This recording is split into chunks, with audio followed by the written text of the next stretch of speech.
চীনের অনেক উপকূলীয় অঞ্চলে সমুদ্র থেকে তুলে আনা ঝিনুক খাওয়ার পর তার খোলস ফেলে না দিয়ে যে কৌশলে ব্যবহার করা হয় সেটা চমকে দেওয়ার মতো। বিশ্বজুড়ে কসমেটিক্স ইন্ডাস্ট্রির জন্য কার্যকর উপাদান হিসেবে দাঁড়িয়ে গেছে। সাধারণত আমরা ঝিনুক খাওয়া শেষ হওয়ার পর তার শক্ত খোলসটাকে আবর্জনা বলে ভাবি, কিন্তু সেখানে এই খোলসটাকে ধাপে ধাপে পরিশোধিত করে এমন এক পদ্ধতিতে রূপান্তর করা হয় যার ফলাফল হয় একদম মিহি গুঁড়ো, যেটা মুখের মেকআপ বিশেষ করে ব্লাশ হিসেবে ব্যবহৃত হয়। এই কাজের শুরু হয় ঝিনুক পরিষ্কার করার মধ্য দিয়ে। একদম ভালোভাবে ধুয়ে সব নোংরা উপাদান সরিয়ে একে নিয়ে যাওয়া হয় পরবর্তী ধাপে। এরপর খোলসগুলোকে উচ্চ তাপে কমপক্ষে 12 ঘন্টা জাল দেওয়া হয় যাতে সব রকম জীবাণু এবং আর্দ্রতা একদম উধাও হয়ে যায়। তাপ দিলে সাদা রঙের খোলসগুলো যখন আর শক্ত থাকে না তখন বরং ভঙ্গুর হয়, তখনই আসল কাজের জন্য উপযোগী হয়।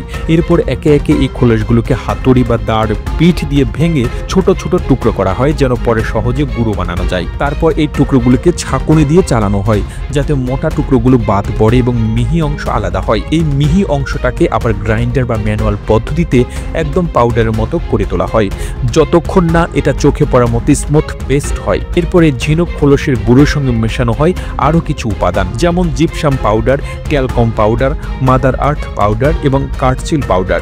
এই গুঁড়াগুলোকে একসাথে এক পাত্রে নেওয়া হয় এবং তার মধ্যে পরিমাণ মতো পানি দেওয়া হয় যাতে পুরো মিশ্রণটা একটা ঘন পেস্টের মতো হয়। এরপর একটা নির্দিষ্ট সময় পর্যন্ত নাড়ানো হয় যেন সব উপাদান একদম ভালোভাবে একসাথে মিশে যায় এবং কোনো দানা না থাকে। এই মিশ্রণ তৈরি হয়ে গেলে তা আবার ধীরে ধীরে শুকাতে দেওয়া হয়। শুকানোর পর দেখা যায় একটা সুন্দর ম্যাট ধরনের ফিনিশ আসে, যেটা গালে দিলে ঠিক যেন প্রাকৃতিক গোলাপি আভা তৈরি করে।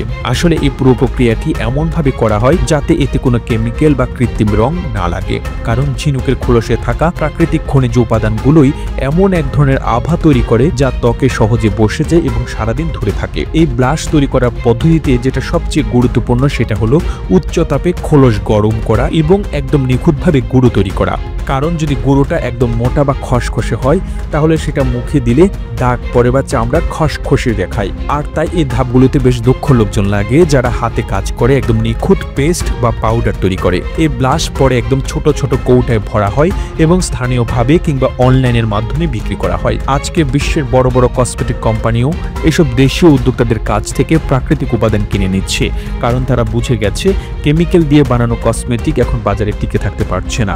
এই ঝিনুকের খোলস দিয়ে তৈরি প্রাকৃতিক ব্লাশ এখন শুধু মেয়েদের মেকআপ ব্যাগে জায়গা করে নেয়নি, বরং এক ধরনের প্রমাণ হিসেবে দাঁড়িয়েছে জিনিসটা ফেলনা নয় যদি জানো কিভাবে তার সর্বোচ্চ ব্যবহার করা যায়। প্রতিবেদনটি তৈরিতে তথ্য ও উপাত্তের সাহায্য নেওয়া হয়েছে দূরবীন ডেইলি নিউজ নামক ফেসবুক পেজ থেকে। আর এতক্ষণ আপনারা সঙ্গে ছিলেন বিশ্ব বাংলার। সেই সঙ্গে আপনি বাংলাদেশের কোন জেলা থেকে এই ভিডিওটি দেখছেন আমাদের কমেন্ট করে জানান। আমরা পরবর্তী ভিডিওতে আপনাকে ধন্যবাদ জানাতে ভুলব না। এতক্ষণ বিশ্ব বাংলার সাথে থাকার জন্য অসংখ্য ধন্যবাদ।